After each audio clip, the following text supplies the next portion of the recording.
Bismillah walhamdulillah wassalatu wassalamu ala rasulillah Sayyidina Muhammad ibn Abdillah wa alihi wa sahbihi wa mawala la hawla wa la quwwata illa billah amma ba'du.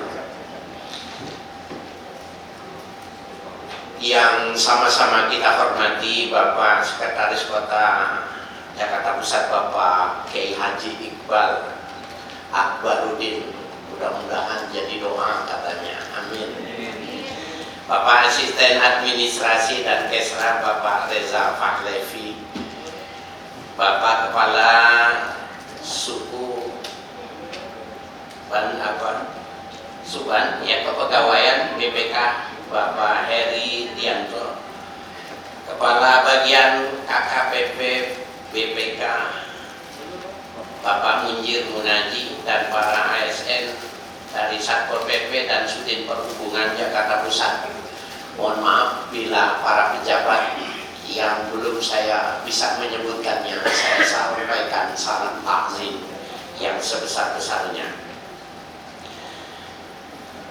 Bapak-bapak, ibu-ibu sekalian yang berbahagia, ada dua variabel yang ingin dibicarakan, yaitu tentang etika dan moral. Etika itu adalah satuan sistem nilai yang dibangun dari sebuah kesepakatan intelektual. Dan itu mengapa etika lahir dari sebuah produk intelektualitas. Maka jadilah kode etik kepegawaian, kode etik profesi, notaris, pengacara, dan lain sebagainya. Dia lahir dari sebuah kesepakatan intelektual, dan dia hanya berlaku pada batasan, pada teritorial di mana institusi itu diatur, dan pada bagian-bagian mana saja berlaku tentang etika itu. Berbeda dengan moral, moral itu adalah sistem nilai yang berlaku di masyarakat, yang lahir dari sebuah hubungan keserasian, dari sebuah budaya kesopanan dan kemasyarakatan. Maka ketika itu dijadikan sebuah nilai, satuan nilai, maka disebut moral. Jadi etika bersumber dari intelektualitas, moral hidup dari hukum dan etika kemasyarakatan yang berlaku. Dan kita sebagai umat Islam itu ada akhlak. Akhlak bersumber dari Al-Quran dan Al-Hadis. Bedanya dengan akhlak ini 24 jam dan berlaku di mana saja. Kalau etika bisa jadi etika yang di satu kantor tidak berlaku di kantor yang lain. Moral suatu bangsa Indonesia bisa jadi tidak sama ukurannya dengan Singapura dan lain sebagainya. Tapi kalau akhlak, maka di mana saja dia seperti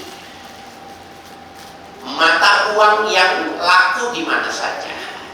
Nah, oleh karena itu kalau orang menjalankan akhlak, maka dia sudah menjalankan etika dan moral secara otomatis. Bapak, ibu sekalian yang berbahagia, betapa pentingnya ini etika moral, karena yang hadir ini Satpol PP dan perhubungan adalah orang yang terdepan. Apa yang mesti kita pahami dari hubungan ini?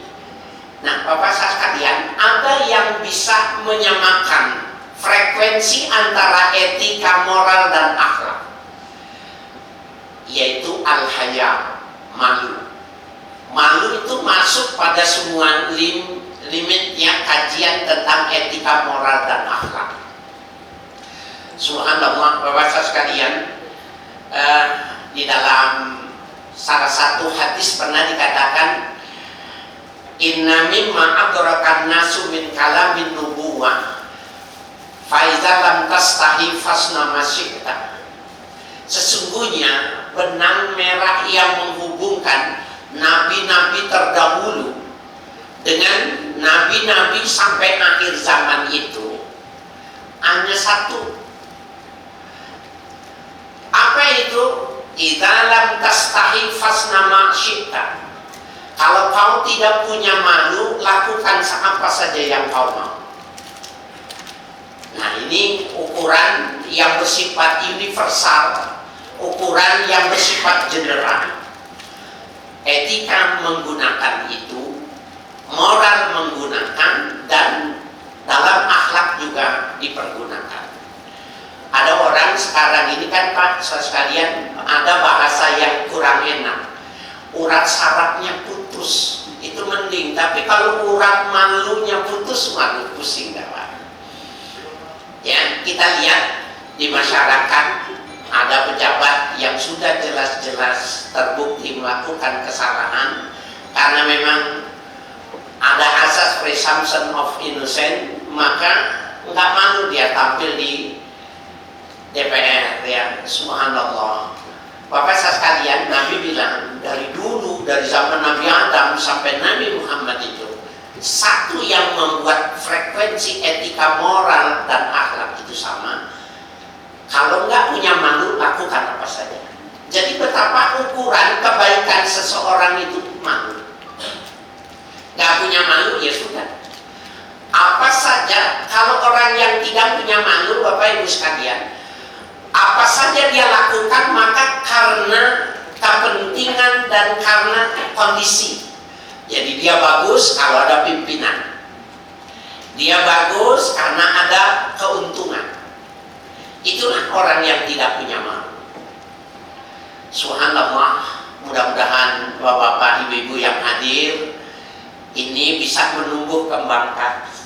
Dan ini yang terpenting. Jadi kalau dibilang ajaran yang inti dalam Islam, ajaran moral yang inti, etika itu malu.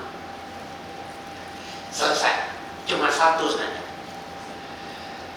Nah, Bapak sekalian yang berbahagia, yang kedua, bagi orang Islam itu yang diajarkan ketika dia berhadapan dengan orang banyak itu sabar. Nah, ini senjata sabar ini Bapak sungguh luar biasa. Dalam kehidupan kita bisa lihat bahwa Al-Quran memberikan sabar itu menjadi sebuah power, sebuah kekuatan. Coba kalau nanti Bapak sempat lihat surah Al-Anfal ayat 65. Ya ayuhan nabi harridil mu'minina alal qital. Hai Nabi, semangatkan, kobarkan kepada orang yang beriman itu al-qital. Al-qital makna asalnya itu perang. Tetapi al-qital oleh ulama diartikan pada kondisi damai. Al-qital maknanya kegiatan profesionalisme. Jadi pimpinan kita itu, ya, bapak-bapak yang menjadi tokoh, yang menjadi teladan, yang menjadi pelaksana di masyarakat itu harus mengobarkan, ya, profesionalisme, profesional melakukan sesuatu. Nah, ini lihat yang saya bilang, Allah menginformasikan iyakunu ishruna sabirun, bila kalian punya 20 orang yang sabar, yang ibu nami'atain, kalian bisa mengalahkan 200 orang, 100%. Ini yang ngomong bukan Nabi, bukan saya. Allah mengatakan, ya, iyyakum minkum ishruna sabirun, bila kalian punya 20 orang yang sabar, yang ibu nami'atain, kalian akan mampu mengalahkan 200 orang. Wa iyyakum minkum mi'atun yaghlibuna alfan. Kalau kalian punya 100 orang yang sabar, kalian bisa mengalahkan 1000 orang yang tidak sabar. Bapak, ya, Pak Satpol PP yang berhadapan dengan masyarakat, kadang-kadang kita tidak lalu reaktif mengambil sikap, menunggu, kadang itu jauh lebih bagus. Sikap preventif itu kadang lebih bagus. Nah, sabar itu sungguh luar biasa. Ada sebuah cerita yang luar biasa tentang sabar nih Bapak Ibu sekalian. Seorang wanita gadis datang kepada Rasulullah Shallallahu Alaihi Wasallam. Beliau mengatakan gini, ya Rasulullah, inni usra'u wa inni atakasyaf. Wahai Rasul, aku ini punya penyakit epilepsi. Wa inni atakasyaf, dan aku kalau bleeding itu auratku terbuka. Jadi Bapak, orang epilepsi itu oksigen itu tidak masuk ke motorik, dan itu biasanya dia seperti ayam yang disembelih. Dia nggak tahu, kalau dia cakar kukunya sampai masuk itu dia tidak tahu. Nanti kalau dia sudah sadar baru kesakitan. Di zaman itu Bapak Ibu sekalian, di zaman Nabi, orang kalau punya epilepsi, cantiknya bagaimanapun, kayanya bagaimanapun, nggak laku, nggak akan ada yang mau melamar. Nah, wanita ini datang kepada Rasulullah, bilang apa adanya, farullaha ayyuafiyani, tolong doakan kepada Allah supaya aku ini sembuh. Bapak Ibu sekalian, biasanya Nabi kalau dimintai tolong langsung mendoakan. Yang miskin didoakan, kaya, dan lain sebagainya. Tapi wanita ini tidak. Ada opsi yang diberi. Nabi bilang gini, in syi'ti sabarti walakil jannah. Kalau kau mau sabar aja, jangan kau obati penyakitmu. Kau ridho dengan yang pemberian Tuhan dan kau pantas masuk surga. Satu. Yang kedua, beliau mengatakan wa in syi'ti fad'ullaha ayyuafiyaki. Kalau kau mau, aku doakan sekarang juga agar kesembuhanmu. Kalau bapak-bapak jadi wanita ini, bapak pilih yang nomor satu atau yang nomor dua? Yang jawab nomor satu saya pengen menarik ini. Kalau yang nomor satu itu nggak usah berobat, biar saja sakit, ridho dengan penyakitnya, bawa ke kuburan. Kalau yang kedua, didoakan, berobat, sembuh. Bapak nomor satu ke nomor dua? Ibu?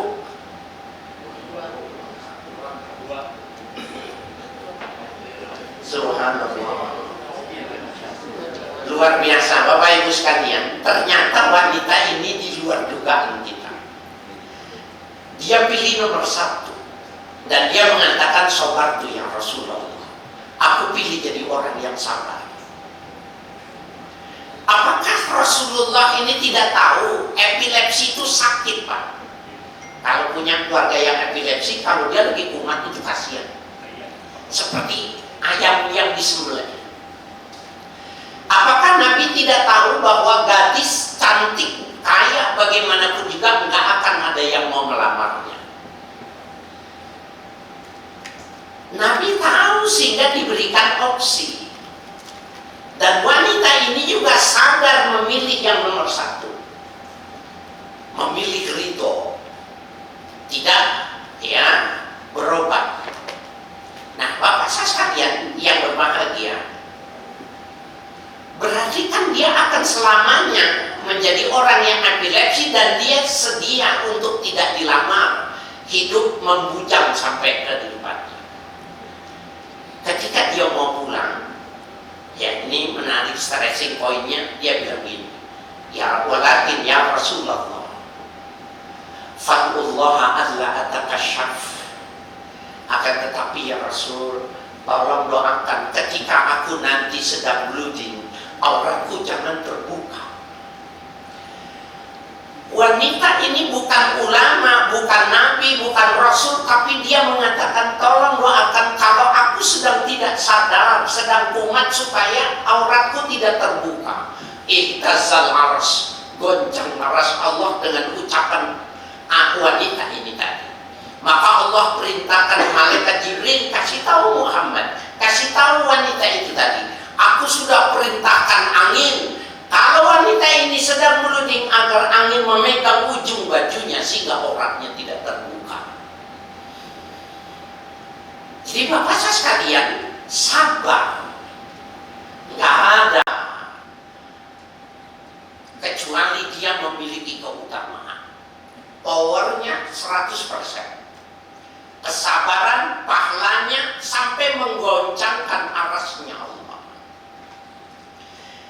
ini kita terapkan sebagai pelaksana Satpol PP, orang perhubungan yang berinteraksi langsung dengan masyarakat, kayaknya kita perlu juga membuat sebuah jarak untuk memberikan tenang, tarik nafas, jangan cepat reaktif. Karena sesungguhnya bisa jadi ada hal-hal yang menjadi power daripada sabar itu sendiri. Sabar, tenang. Dan Bapak saya sekalian, orang yang sabar itu umurnya panjang. Orang yang sabar itu enggak cepat tua. Orang yang marah pasti kerutnya lebih banyak. Ya kan? Nah, coba ini lihat nih, teman Bapak lihat yang kerutnya banyak, nah gampang marah dia. Ya, udah tua. Bapak Ibu sekalian yang berbahagia, luar biasa. Yang ketiga yang perlu kita tanamkan ini dalam etika moral bermasyarakat itu, segala sesuatu itu kita gantungkan kepada Tuhan, jangan digantungkan di pundak.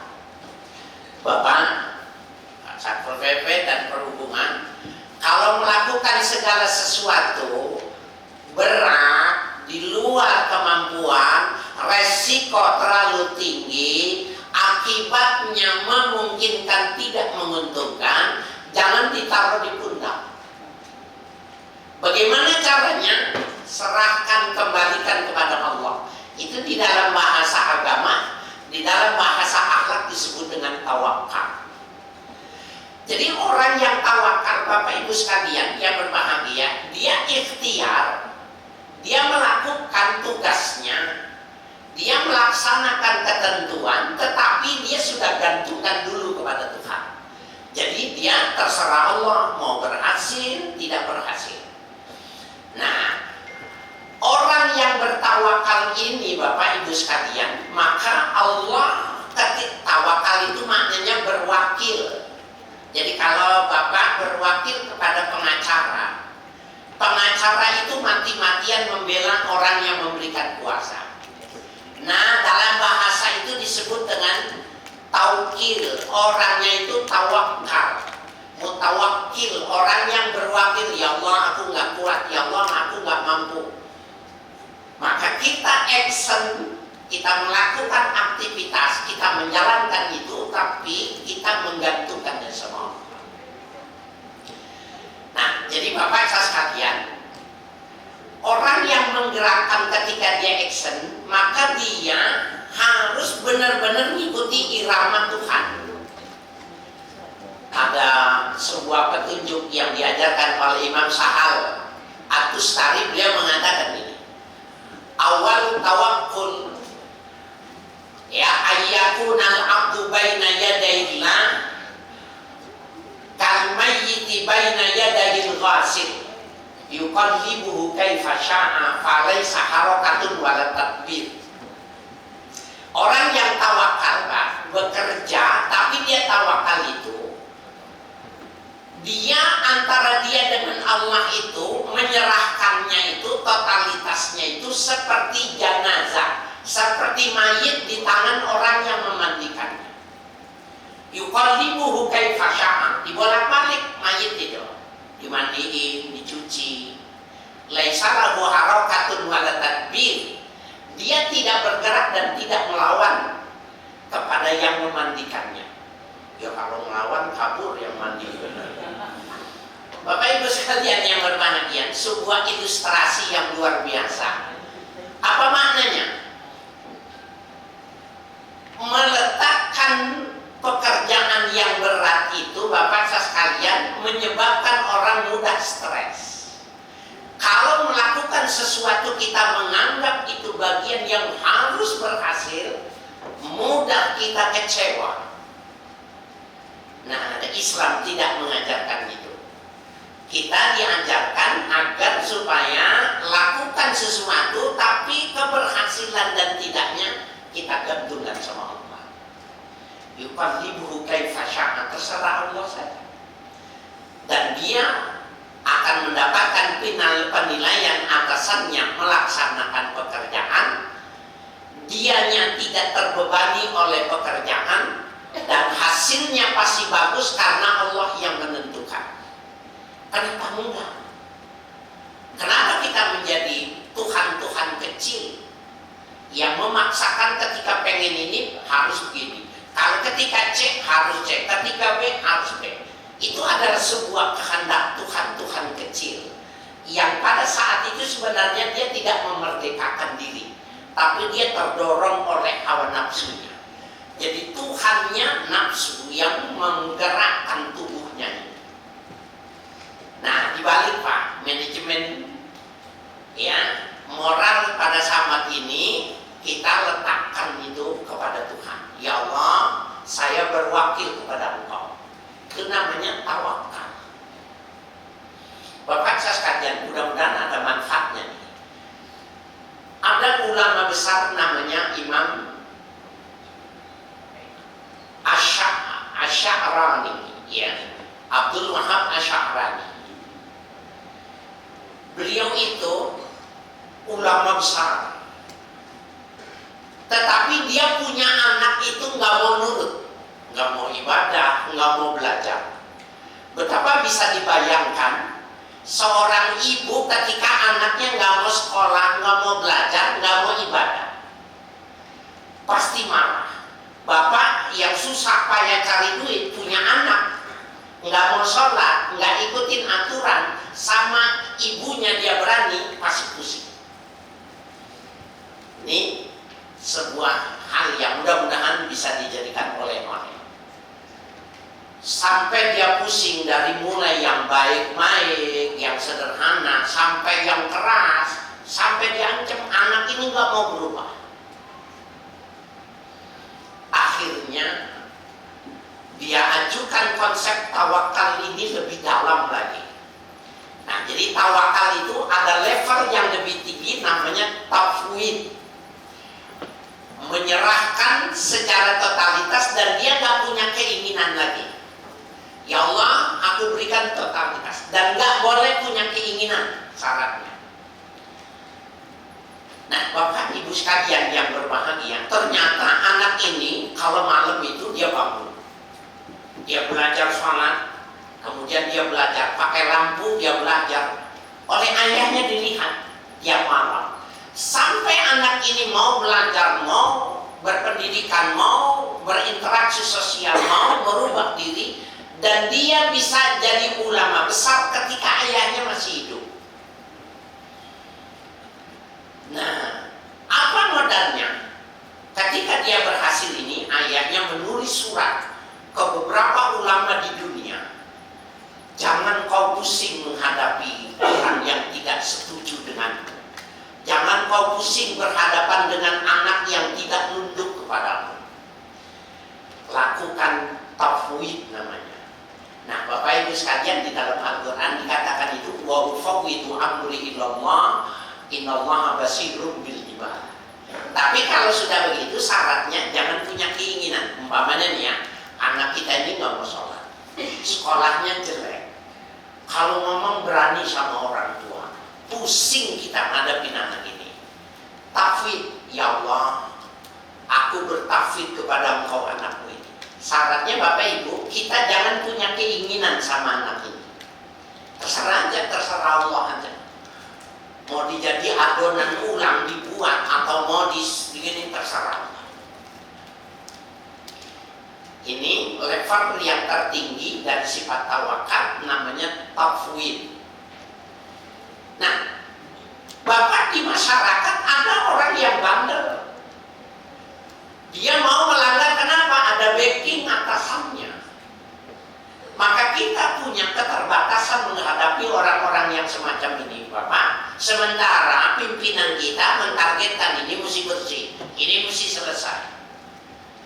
Coba ditaruh di otak, taruh di pundak, maka sesungguhnya kita akan lemah. Pusing, stres bisa kita, karena ada tekanan atas dan bawah. Tawakal, sabar dan tawakal. Ya Allah, aku serahkan. Jadi kita jalan, kita kerjakan, tapi menggantungkan menentukannya jangan di kekuatan kita, kehebatan kita, intelektual kita, jangan. Dan ini Bapak saya sekalian, ajaran moral di dalam Islam ini sungguh luar biasa. Dan ini ternyata yang dipakai ulama-ulama. Jadi Bapak Ibu sekalian, kenapa sih anaknya Pak Ustadz ini, anaknya Pak Kiai ini kok semuanya bagus semua?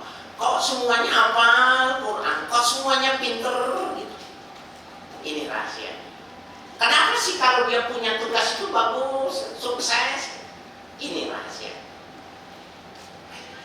Nah, yang berikutnya Bapak saya sekalian, al-qazimin al-ghaiz, orang yang menahan marah. Menahan marah, memberi kesempatan kepada orang untuk merubah diri. Subhanallah, Bapak Ibu sekalian yang berbahagia. Ada kisah dulu, di zaman dulu, maaf nih ibu-ibu, gadis kalau kentut di tempat umum seperti ini kentut, maka dia boleh dicerai. Wanita kalau kentut di tempat umum boleh dicerai oleh suaminya. Kalau dia gadis, maka dia pasti tidak akan ada yang mau melamar. Jadi kentut itu satu perbuatan yang sangat memiliki nilai moralitas tinggi. Nah, Bapak sekalian yang berbahagia, ini bicara moral ini ya. Ada orang ketika dia mau belanja, wanita yang menunggu warung itu enggak sadar ketelepasan. Rupanya klepnya rada kencang dorongannya itu. Waktu si pembeli-beli ini keret. Maka si gadis ini mukanya merah. Kenapa mukanya merah? Dia tahu kalau si pembeli ini cerita sudah selesai, nggak bakalan ada yang mau sama dia. Bapak Ibu sekalian, kenapa enggak Satpol PP, orang perhubungan seperti ini? Apa yang dilakukan orang ini? Karena mengedepankan moral. Maka dia membelinya itu dengan bahasa orang yang gagu. Padahal dia normal. Sehingga sang wanita ini lama-kelamaan mukanya mencair. Lama-kelamaan mukanya menjadi bahagia, senang. Kenapa? Yang beli budek, yang belinya tuli gitu. Padahal kalau dia jahat, dia bisa buka. Tahu Bapak saudara sekalian, seorang yang tahu kelemahan orang lain, aib orang lain, kesalahan orang lain, diberi kesempatan untuk memperbaiki diri, maka Allah hapus dosa orang ini dan Allah tutupi. Karena dia menutupi aib orang, Allah tutupi dia dan ibu bapaknya, dosanya ditutup. Jadi siapa bilang Satpol PP tidak bisa mendapatkan pahala yang besar? Padahal hal yang klinik-klinik semacam ini dia bisa menghasilkan pahala yang luar biasa. Saya kira itu Bapak saya sekalian, host kita sudah hadir, silakan ya disambung ya. Kami persilakan kepada Bapak dan Ibu yang ingin mengajukan pertanyaan atau secara langsung kita berdialog ya. Berdialog, mungkin ada bapak-bapak atau ibu-ibu yang ingin menanyakan sesuatu hal yang berkaitan dengan pelayanan maupun yang di luar tema, kami persilakan. Assalamualaikum warahmatullahi wabarakatuh. Waalaikumsalam. Izin Pak Kiai, saya ingin bertanya terkait dengan tadi kisah tadi gadis yang epilepsi tadi, dia memilih option 1 dibandingkan option 2 kan. Juga kita ada perintah bahwa di Islam afdhalul ibadah intazurul farad. Jadi afdhalnya ibadah itu menantikan kebaikan. Kemudian terkait dengan pilihan option 1 itu apakah diperbolehkan di Islam, bahwa kita ya sabar aja, bukan berharap penyakit kita sembuh. Itu yang pertama. Jadi apakah ya itu kembali lagi ke kita juga, ketika kita sakit, saya merasakan bahwa sakit itu adalah salah satu nikmat Allah buat kita. Kita dekat dengan Allah. Dan ketika mau sembuh kok rasanya rindu juga dengan sakit yang kita rasakan. Bahwa ketika kita sakit itu kita lebih dekat dengan Allah. Hanya masalahnya ibadah kita jadi kurang nikmat karena kondisi badan yang kurang sehat. Demikian Pak Kiai, mohon jawabannya, apakah option yang dipilih dari epilepsi itu memang bagus menurut Islam, atau memang di Islam kan kita diperintahkan untuk menantikan kebaikan. Saya rasa itu, terima kasih. Kalau punya mohon maaf dan Assalamualaikum warahmatullahi wabarakatuh. Kalau orang mengikuti alam syariat, ya saya ulangi, kalau mau mengikuti alam syariat, likulli da'in dawa, setiap penyakit itu Allah sediakan obatnya. Maka orang yang masih tidak alam syariat itu, dia hendaknya berobat. Kenapa? Kalau tidak berobat, maka dia kurang pandai bersyukur. Kalau tidak sehat, dia tidak semangat beribadah. Tapi ada sabar ini masuk adab. Ya, masuk adab dalam Islam. Maka Bapak Ibu sekalian, berobat dan tidak berobat itu tidak ada bedanya. Ketika seseorang itu ridho. Ada satu kisah yang ditulis oleh Imam Al-Qushairi, menarik itu begini. Orang kaya naik kuda, kalau sekarang ini mungkin naik Mercy atau BMW gitu. Di tengah jalan ada kakek tua yang tua renta berjalan kaki, tapi kusta, sehingga jemarinya jatuh, ini dia nggak tahu gitu. Maka si sang penaik kuda ini kembali lagi, diambil jempol yang jatuh dari orang itu, dikasih tahu, Assalamualaikum Bapak, mohon maaf ini organ tubuh Bapak. Oh ya, terima kasih, aku tidak melihatnya, katanya. Jadi kita juga baru tahu ya, orang kalau kusta itu, kalau sudah terlepas itu dia nggak tahu. Jadi mati berarti. Kemudian si kaya ini tadi, ibad dia kaya dan dia ingin berbuat baik. Dia bilang, mohon izin kakek, aku ingin mengobatimu sehingga kau sehat dan kau akan lebih nikmat nanti beribadah. Izin, dia diangkat, dibopong, dinaikkan ke kuda, jalan. Si kakek itu bilang ini, mau dibawa kemana? Berobat kakek.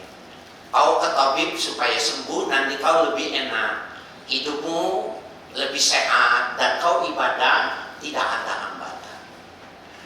Kalau kau ingin membawa aku berobat, turunkan aku di sini. Tidak kakek, aku tidak main-main. Aku alhamdulillah punya rezeki lebih banyak. Aku ingin berbuat baik, mudah-mudahan ini bermanfaat. Tenang aja, aku biayai semuanya. Si kakek bilang ini, aku ingin mengatakan kedua kalinya, turunkan aku di sini. Kalau sampai 3 kali, aku pukul mukamu. Bapak orang miskin tapi sombong ini. Orang kaya jadi bingung, ini la ilaha illallah. Kalau sehat, kalau kaya, boleh sombong. Miskin berpenyakit sombong lagi. Akhirnya diturunkan. Orang kaya bilang, aku akan tinggalkan kau di sini kakek sesuai permintaanmu. Tapi kau kasih tahu dulu jawabanmu, kenapa kau tidak mau berubah? Dia bilang ini bukan alam syariat nih jawabannya, ini alam adat. Dulu aku lebih kaya dari kamu, tapi aku tidak sholat. Aku jarang mengingat Allah. Ketika aku diberi sakit ini, hartaku habis. Setiap saat bibirku basah menyebut nama Allah. Allah, Sakit ya Allah, ampun Allah, setiap hari bibirku menyebut-nyebut nama Allah. Ketika kaya aku tidak pernah menyebut nama Allah seperti itu. Kalau aku kau berikan sembuh, maka bibir ini nanti kering menyebut-nyebut nama Allah. Jangan kau obati. Apakah orang yang semacam ini salah? Dalam aspek adab ini benar, tapi pada kajian syariat bodoh. Nah, oleh karena itu Bapak sekalian, itu mengapa tadi saya kasih opsi kepada Satpol PP, hubungan ke masyarakat itu, bahwa pendekatan yuridis, pendekatan perda yang sifatnya matematis itu kadang-kadang juga boleh juga kita terapkan gaya yang moralitas semacam ini. Kasih kesempatan orang untuk melakukan sebuah perubahan. Kecuali pembinaan sudah dilakukan dan tidak mau berobatnya. Jadi jawabannya, ya Pak Haji, kalau menurut syariat orang yang sakit harus berobat karena dia nanti ibadahnya kurang semangat, kurang pandai, terima kasih, kurang semangat lebih cari rezeki dan sebagainya. Tapi orang yang sudah ridho pada alam makom Adam lebih bagus karena dia lebih dekat. Bapak coba lebih dekat lagi miskin sama Allah atau lagi kaya? Ya kan? Lebih dekat mana? Nggak bisa. Pasti lagi susah lebih dekat. Bapak kalau malam pasti bangun, ibu kalau malam bangun. Ada orang punya anak 4. Yang anaknya ini, yang satu jadi pengusaha, yang satu jadi pegawai, yang satu pebisnis, yang satu ilmuwan. Tetapi yang ilmuwan ini nggak mau sholat, yang ilmuwan ini suka mentalitasnya nggak bagus, melakukan kesalahan, sehingga ibunya suka malu, ibunya suka dipermalukan dengan perbuatannya. Yang ini, yang 3 ini akhlaknya bagus, sayang sama ibu. Kemudian dia yang sering memberikan hadiah sehingga berbahagia. Yang satu inilah yang menyebabkan ibunya bangun di tengah malam. Yang satu inilah yang menyebabkan ibunya sering menangis di hadapan Allah. Yang satu ini yang menyebabkan dia merasa begitu sangat luar biasa ya mendapatkan pendekatan itu. Jawab pertanyaannya, lebih bagus mana yang 3 yang memberikan harta atau yang satu yang mendekatkan dia kepada Tuhannya? Tergantung cara pandang. Nah, begitulah Bapak sekalian, bahasan kita ini bahwa ada pendekatan moral, pendekatan yang bukan yuridis, bukan pendekatan yang bersifat matematis. Maka sesungguhnya pendekatan itu lebih humanis, lebih kemanusiaan, dan orang mudah tersentuh sehingga mau melakukan perubahan. Saya kira itu ya Pak.